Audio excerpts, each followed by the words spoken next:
I suppose we could have done in front of the now. Yes, we're on now, lads. Don't shoot her right down for a second like Okay. Welcome to Halfway House Bunclody GAA Club, 14th of May 2006. Our pitch opening ceremonies are about to commence. This production hopefully will be used in making history years down the line. I have with me here Chairman of the County Board, Mr. Sean Quirk, just to ask him a few questions. Welcome to Halfway House Bunclody GAA. Thanks very much. I'm delighted to be here. Some great memories of clashes in the Halfway House Bunclody.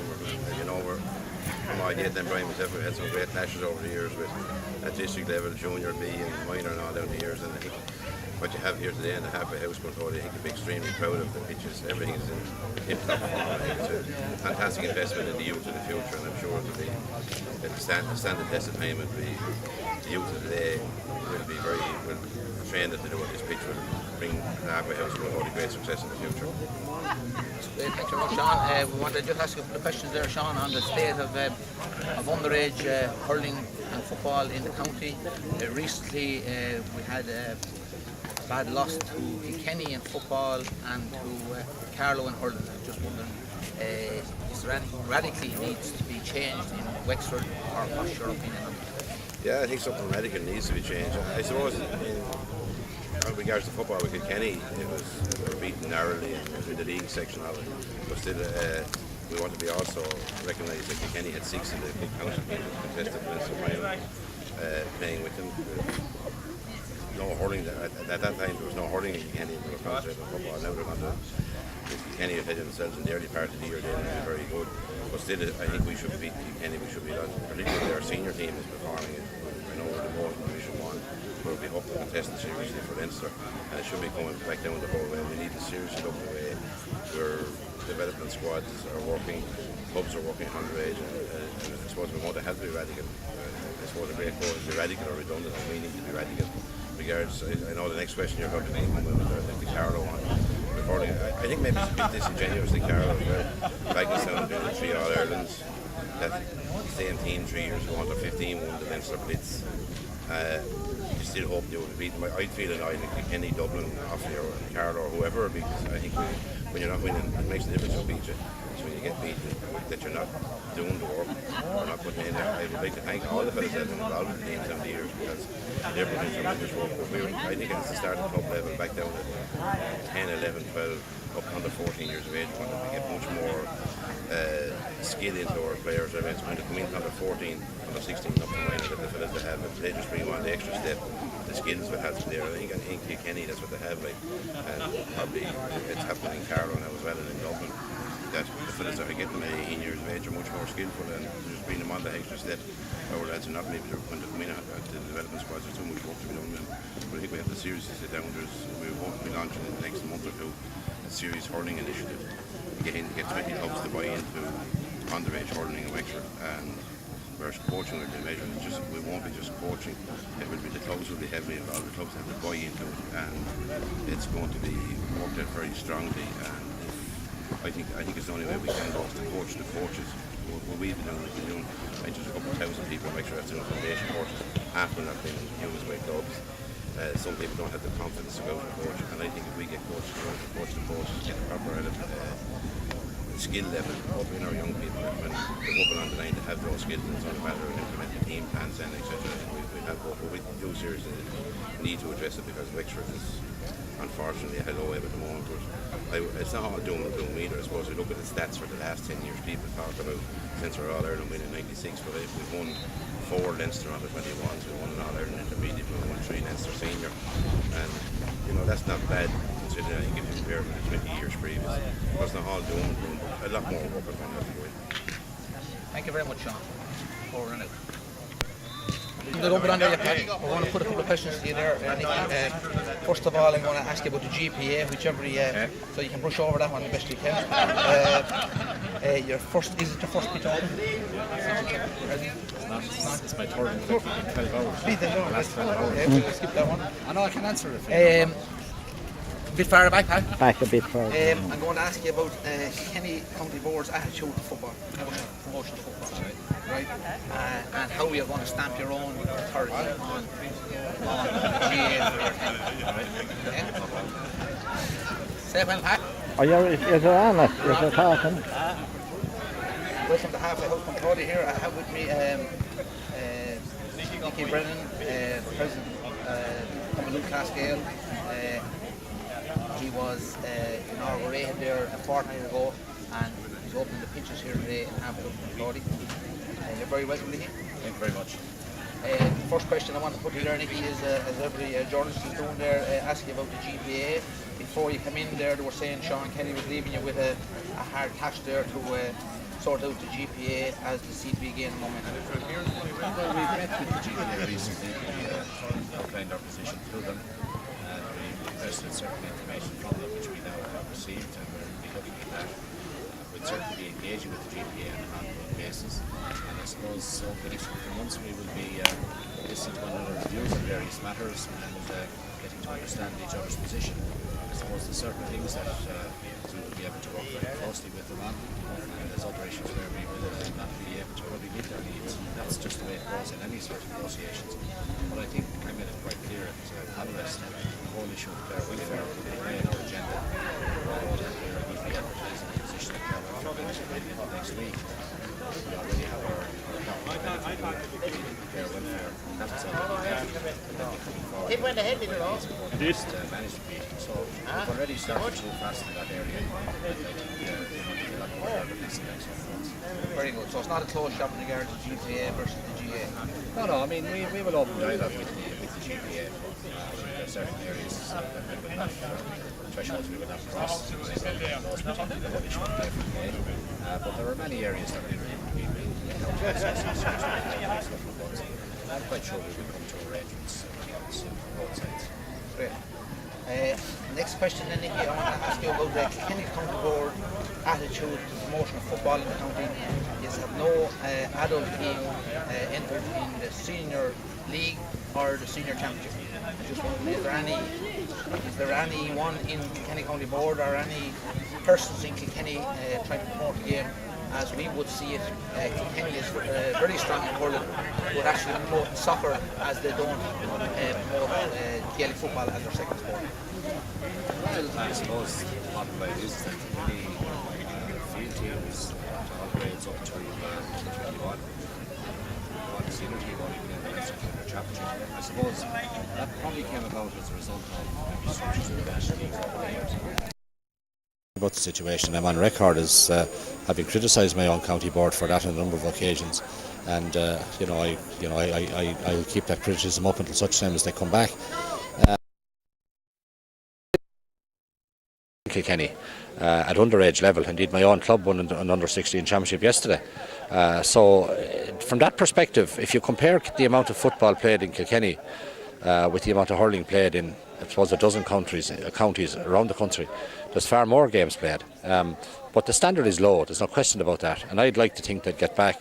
I think there's a reasonable chance if the league goes back to a structure of 4/8s where the top 8 are the best and the bottom 8 are the weakest. I think you'll probably see Kilkenny back, but I think by not playing in the National League over the last number of years, the standards in Kilkenny have certainly reduced considerably, and it'll take a mammoth effort to get up to even challenge the weakest counties at this particular point in time.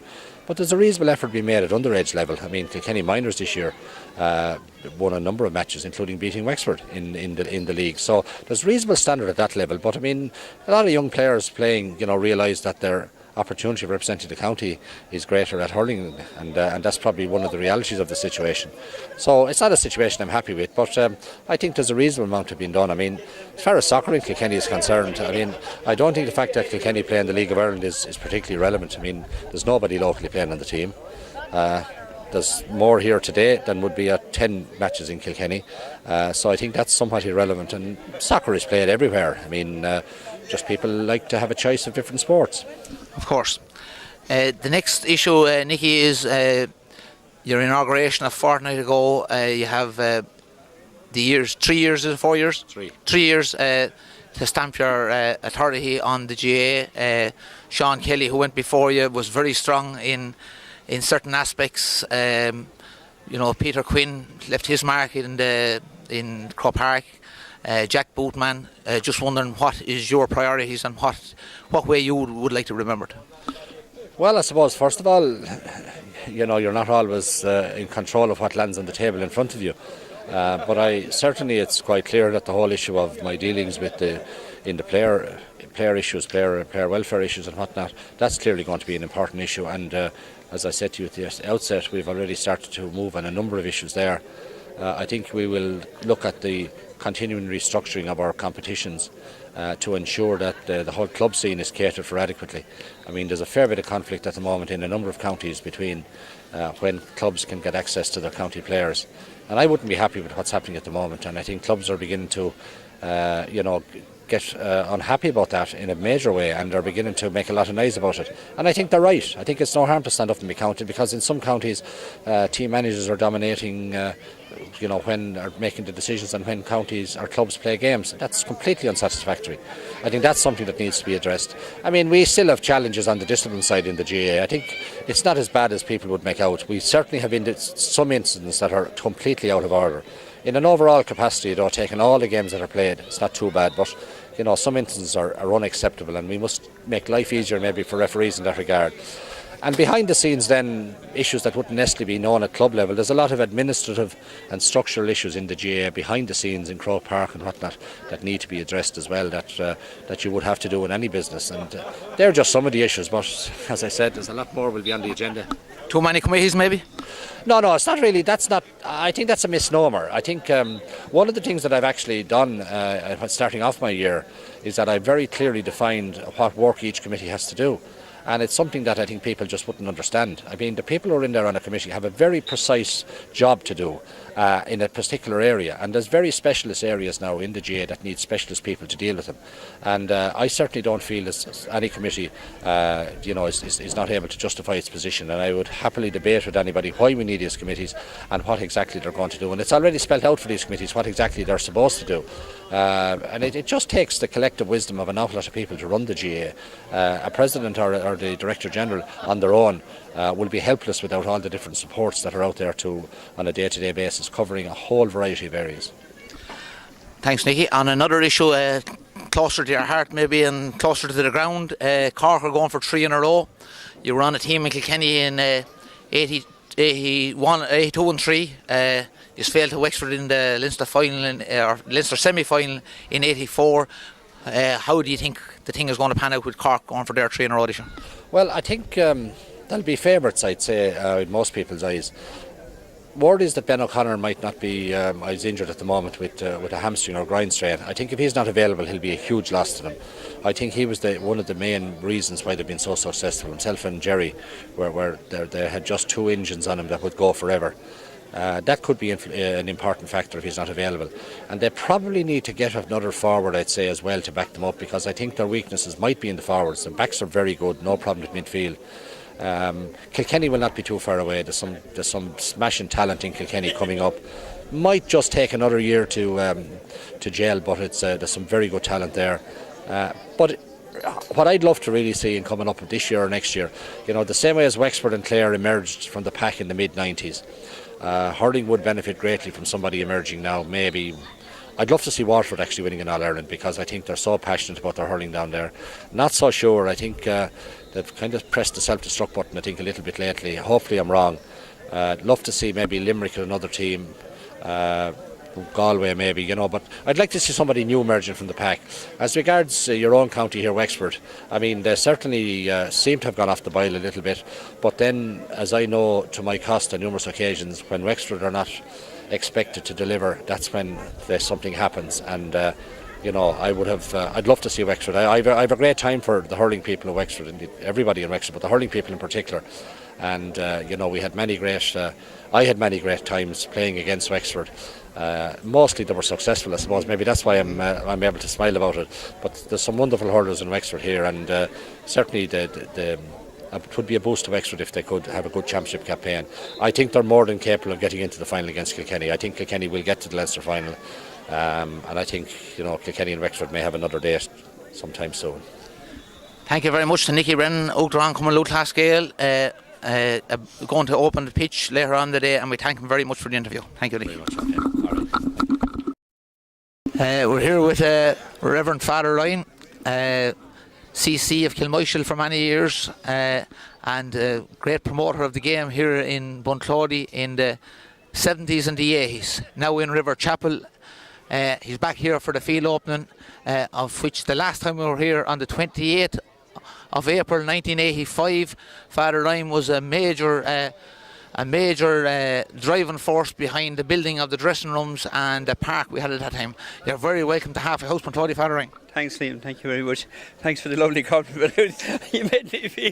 When we go off camera, we'll have another few words. You're all right. All right. Father, I'd like to ask you there, what do you think, how we have progressed since in them 20 years since you were here before, head bottle washer? I'd say of all the clubs in Wexford, you're by far and away the best. No one came near you. You've done a terrific job on the way the pitches all developed over the years, and it's great to have such facilities. When I was here that time, we had one pitch and it was between all the teams, and we were fighting one another over pitches, but I hope you'll have enough players to be fighting over these pitches as well. Well, we're very lucky in that respect, Father. The pitches now, even though we have 3, are as busy as that one was back in the 80s, and I think a lot of that is due to yourself and Father Byrne promoting the Record League to a great degree, and I think the club owes an enormous debt of gratitude for your time. I won't say patience in your case, but effort. Yeah, okay. Thank you very much, Father. Thank you.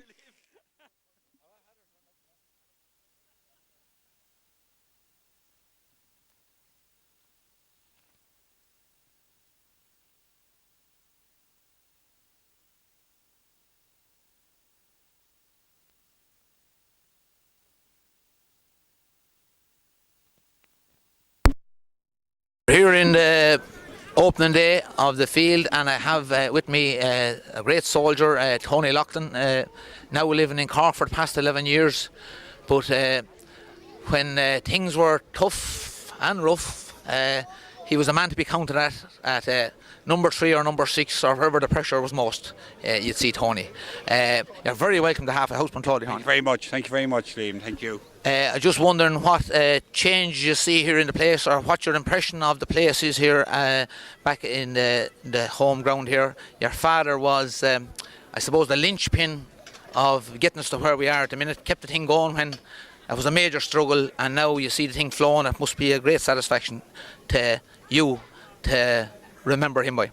Well, what I see today is absolutely magnificent, and I think it's great credit due to the club and to the people who have obviously financed it from the local area, and I hope it will be an inspiration to the younger fellas coming up.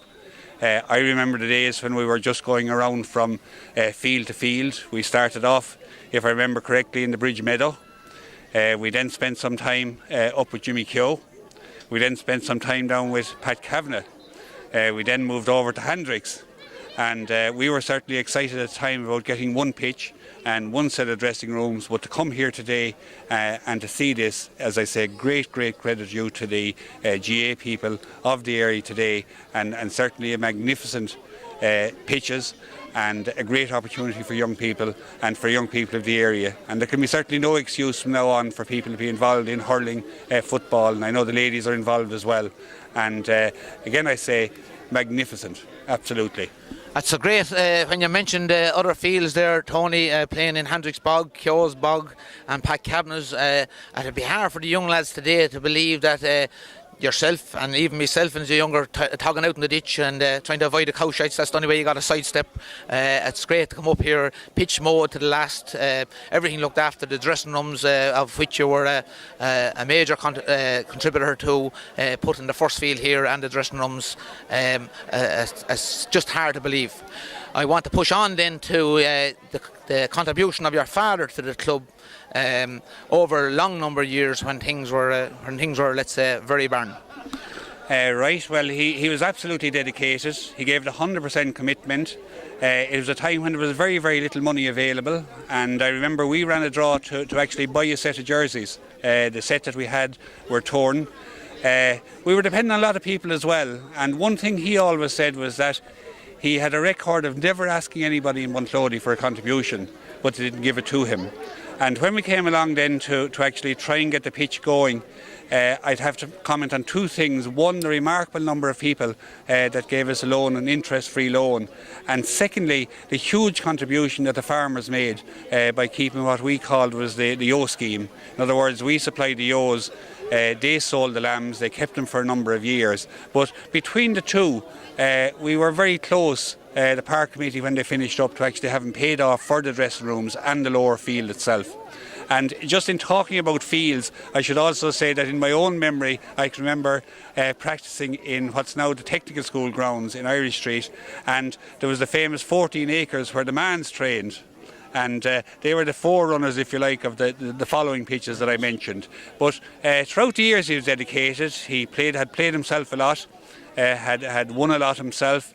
When he came here then from Oilgate, he had played a bit for Bunclody, but there were never really teams. There was divisions, there was trying to get teams together, and it was very, very difficult. But we had a remarkable group at the time that went to 3 district finals and won 3 district finals and were beaten in them, and they still hung on together there to win the county final. The 68 one, and in that particular one, I suppose my great memory of is an open goal and Martin Doyle getting his hand out to prevent the goal going in.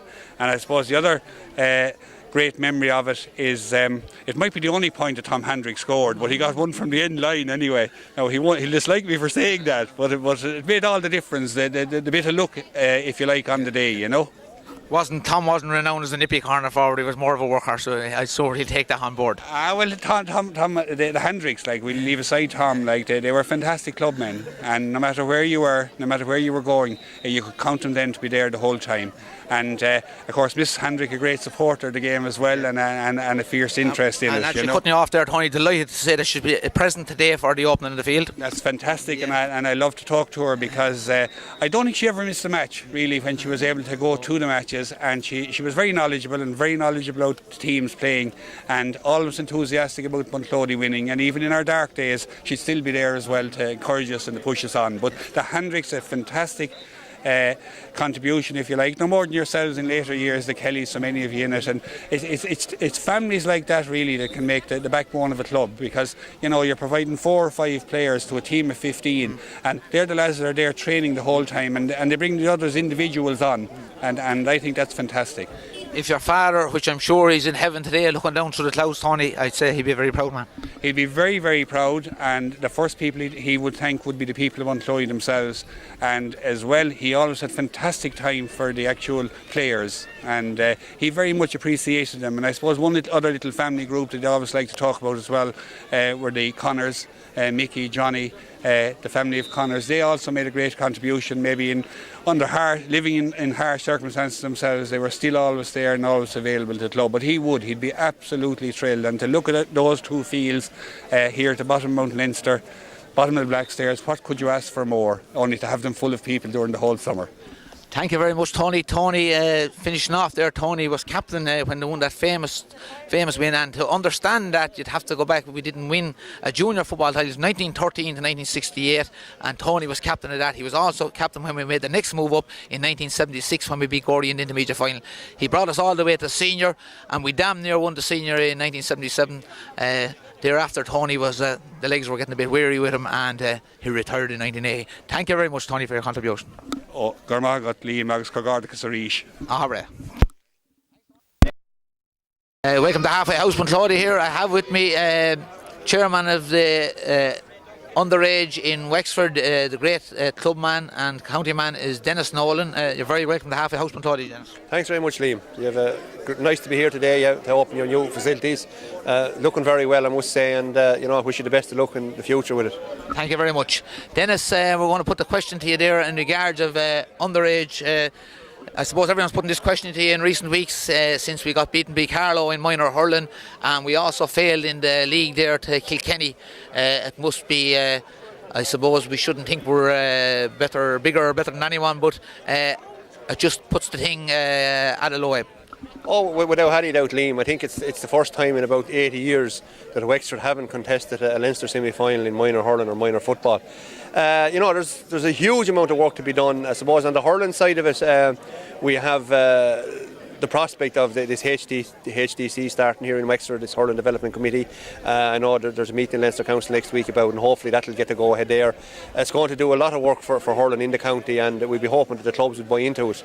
I suppose if we could get that up and running, Liam, we'd be hoping maybe to look at something to do with football maybe in the next couple of years as well. And we have a huge problem in this county. It's a total dual county. You know, there's a lot of work maybe to be done on that. We have to look at, you know, I think it's nearly impossible for young lads to play inter-county level now at both codes. So I suppose that's something as a county board and as the clubs of the county has to look at in the future, Liam. Dennis, you were on the setting up there of the development squads, and I seen you here in our pitch, which is a long way from Timon, coming to train teams and trying to get people to train football teams and hurling teams. Could it be deemed a success? The hurling side of it has been very successful in that we had no problem getting any team mentors. Football has been a serious struggle to get mentors, and as you said, Liam, like there was people drove down from New Ross District and Wexford District up here to take training sessions. We have a serious problem with Gorey and Inniscarty areas getting selectors in them for all our underage football team. So, you know, that's something we're looking at, and if there's anyone in Bunclody, we'd be delighted to have them on board, Liam. Thank you very much, Dennis.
Hey, we're here in Halfway House Bunclody GAA grounds here with the great Martin Codd Rathnure, Rathnure and Wexford hurler, three-time All-Ireland winner, 1955, 1956 and 1960. 3 Rathnure senior hurling medals, an author, a singer, a farmer, you name it, this man's it. Martin, you're very welcome to Halfway House Bunclody. Thanks very much, Liam. It's like coming home, sure. Martin, we're in the Ferry Carry there when you launched the book. The way I saw it, a magnificent success.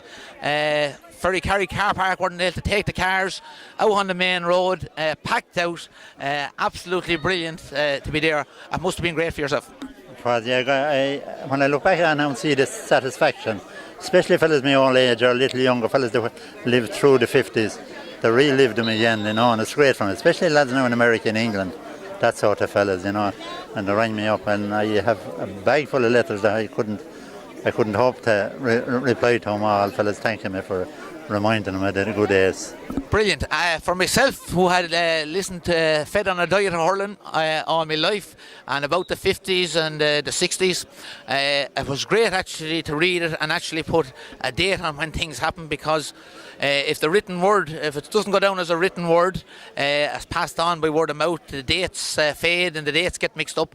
But actually to read through it and see the dates and the matches that actually happened in it was absolutely brilliant. I think it's a great history for Wexford hurling, and I think it was a brilliant publication. Thanks, Liam. But like I said, when I was writing, I took about 3.5 years, I suppose. I used to write in the winter time mostly, and I'd look up dates and all that sort of thing. You were still training in the summer, I suppose. But I never thought I'd be the success it was. Or I looked at it different altogether when people began to tell me how much they enjoyed it, you know, and sure, I couldn't believe what books were sold. And it's the first time I got a few about the GAA, I tell you that. Long time waiting. Yeah. Kind of a pension off, you know. Yeah, but I'm delighted they done it because the young people will begin to ask the question, what was this team all about, and what were they like? And it's a history of what life was like as well, because you'd have to explain what life to the younger people, what life was like at the time, and how we trained. And young fellas couldn't understand how we were so successful and trained so little. But we were training every day because most of us were working with our hands, and we were strong men, and we didn't need any gym work. All we needed was something to speed us up a bit, and we got that, and our first touch was perfect. It must have been an absolutely unbelievable experience, Martin. Let's say when the likes of myself can remember '96, but let's say to have no matter where you go in the country. I think Westmeath in particular, for some reason, I was up there at a football match, and everyone up there seems to be a Wexford hurling follower because their father brought him to Croke Park to see the Wexford team in the 50s. I think he's created huge support, huge respect, and it must have been absolutely brilliant to be part of it. Yeah, and people go on about our sportsmanship. Well, the way we look at that is, most of us, apart from 2 or 3, we were very big men, and we were well able to look after ourselves no matter what the occasion or how tough to think of. We'd look after ourselves, but we could do it without getting dirty. We'd just run into fellas and you'd hear them heaving. We like, as one Nicky Rashford, like we followed Nicky. He was there 10 years before me, really, and Nicky took it, he took some terrible punishment, but he took it all and he dished out a certain amount of it, but always fairly, And we followed his example, and he always said that, to play the game fair. There's no use to win unless you won fair. That was his motto, and that we all followed him. That was the way I saw it now. It's great to have a leader that believed that you could do it, seeing as it hadn't been done since 1910 in Wexford. He must have had woeful willpower and woeful vision to, let's say, take that team. When you read your book the way I saw it, you give an awful lot of credit to Nicky for showing you the way. Yeah, we'd have to do it because he was 7 years older than me, and there'd be 3 or 4 lads younger than me and a few lads around my age then. But Nicky was, as I said, Nicky was there before us, and he had hurled for Leinster, and at that time to be a Wexford man and play for Leinster, it was something very special. And he was the only one, at the time, that you'd follow, and you'd die for the man because he'd do the same himself for you, And you couldn't, if you had any bit of common sense or cop on at all, you'd just follow him and do your best. That was the way to work it. That was the way to do it. Martin, thank you very much for the interview. Thank you very much for being here today to see Cinco Hull and Son. I think if I wanted to be like anyone when I retire, I'd like to be like Martin Codd. I know I'll never have the 3 All-Ireland medals, but I'd like to be at every hurling match that goes on from under 12 to senior, camogie, anything is happening. That's the way I'd like to retire. Thank you very much, Martin. Thanks, Liam. Thanks. Here at the opening of Halfway House Bunclody GAA Club, we have the Minister for the Marine, Mr. John Brown. Also very helpful in financing of our pitches here, getting us a lot of money and helping us out in any way possible. You're very welcome to the Halfway House Bunclody GAA Club, John. Thanks very much, and I'd like to congratulate the Halfway House Bunclody on a great achievement here in all of the pitch development, and indeed the promotion of GAA games here in Bunclody, because being involved with the Starlights and the all rivalry between ourselves and Bunclody, I think it's nice to see Bunclody coming back at senior football level as well. That's great, John. We'd like to comment on the facilities we have here, the input that GAA has into social life in Wexford that I believe it doesn't get credit for. I just wondering, have you any thoughts on that matter? Well, I always feel that the GAA are the unpaid social workers of the country, and I mean they give a tremendous input, looking after young people, taking young people off the streets, both in towns, villages and out in the countryside. Just certainly don't get the credit for it. But then on the other hand, people involved in the GAA do it for the love of the games, they do it for the love of young people, and I think, fair play to Bunclody. You have excellent pitches here now, excellent facilities. No excuse for young people not to come in, but certainly I think there's a lot of manpower and woman power hours being given by many people here in the Bunclody GAA Club, and I think you have no fears about the Bunclody hurling and football promotion here in Bunclody in the future. I think it's going to go from strength to strength. And fair play to all of the members of the club here in providing the facilities. I mean, as a member of the government, we give a few bob, or we help to finance part of the way, but obviously the amount of money that we gave compared to what was raised was very small, and I think there's a lot of effort, a lot of time, and fair play to everybody involved, and I'd like to wish him the best of luck. Thank you very much, John. We'd like to express our sincere sympathy to John, as I say, for his efforts in getting us the finance there for the lotto, and we're looking for planning there now for a pavilion there, so we'll probably be back on to him shortly again. Thank you very much, John. Thanks very much. Opening of the pitch there, and I'm joined here by the great Mickey Connors, goalkeeper supreme, goalkeeper from about 1964 till 1988. Won one junior county final in 1968, won an intermediate in 76, senior in 82, senior in 85, ever present, doing for you except kick the ball out. We are very welcome, Mickey. This man now is getting on to me. I know. Mickey, you must be a very proud man today to see from the humble beginnings where you started training in the bogs of Hendricks, Kyo's, Pack Cabinets, and to be here today with the great facilities we have here. Very good facilities here today. But in Hendricks Bog there, it was the best facility we had at that time, and we won a lot of stuff. But here today, it's unbelievable, the pitches that we have here today. And the young lads we have up in the evenings there, they'll be black sometimes, very good, and keep the thing going. We have a great crowd of young lads and a great bunch of lads over us, and everything to do is well done. Fair play to them, and they can see that for themselves today. And it'd be hard for the young lads, Mickey, training here today to see what you went through to make a team. Trying to get through the district in the 60s there was a hard old battle. You met the Hollow on a few occasions there. Tough old battles, I believe. I was a bit young, but it'd be hard for young lads to fathom all that and to see what's going on now. Them were hard battles, all right. Very hard battles. When you're past that, going down to that bridge there, we're going to meet tough men. And sure, it's a different game today anyway. And sure, lads, it's all for the better. Young lads don't get broke up like that anymore, and we enjoyed it, and that was it. And it'd be wrong to send out the signal here that Mickey was strictly a football man. Most of his success was at football, but he was an avid lover of the hurling game, which wasn't very prevalent here in the parish at that time. But Mickey persisted. He hurled wing back for the Wexford, for the Enniscorthy district against Rathnure in a county final, which they lost. He kicked in the goal for Wexford seniors, but his love of hurling couldn't be overstated. He broke his kneecap, still hurled on. There was sort of no getting rid of Mickey. We sort of had to sack him for a finish up. Thank you very much, Mickey. Thanks very much. I hope you're enjoying yourself so far. I know the weather hasn't been totally conducive to a good day, but we have a lot of clerical people here working on it, as you can see. I would like at this stage to welcome the guests up here on stage. So just briefly I'll go across. We have Ray Quigley, Chairman of the Camogie County Board. We have Jim Byrne and his wife Maureen. Jim was Chairman of the Finance Committee that raised the money for these pitches.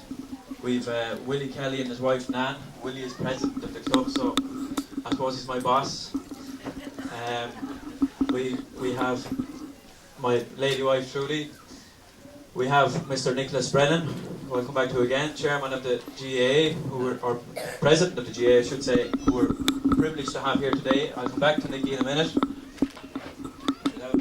Councillor Sean here, Sean Quirk, Chairman of the County Board, Dennis Nolan, Chairman of Cushta Nanogue County Board, Paul Keogh TD, Minister John Brown, Barbara Ann Murphy, Councillor and Halfway House Bunclody Committee Member, no further introduction required, Father Lawless, Curate in Bunclody, Pat Doyle, Leinster Council Rep, and Halfway House Committee Member and Painter-in-Chief here during the last week, Father Lawless PP, Father Jones PP, beg your pardon. Oh, won't be long.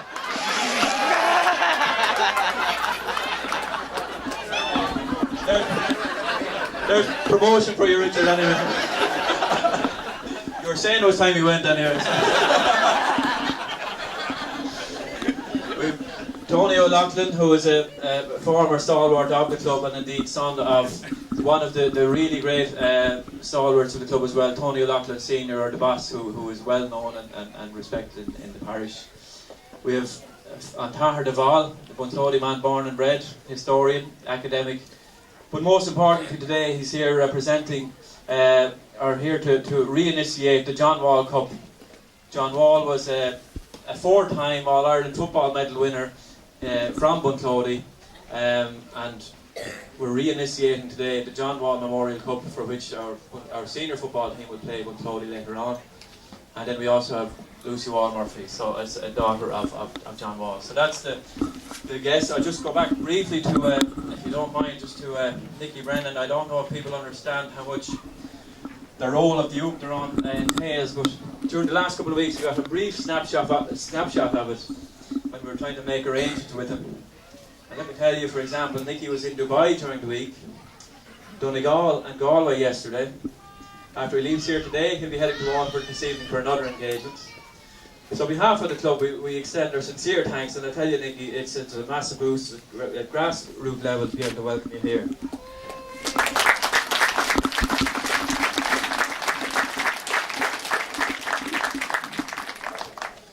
So I'm going to call on some of our guests to address the gathering. I would like to just say a few words myself on behalf of the club. I'll mingle them between guests because it'll end up like what was it, Barry McGuigan, but thank you, Mr. Eastwood. So I'll mingle it between people speaking. First and foremost, I'll address the players here today, from under 8 to senior level, ladies and boys. Today really is all about you.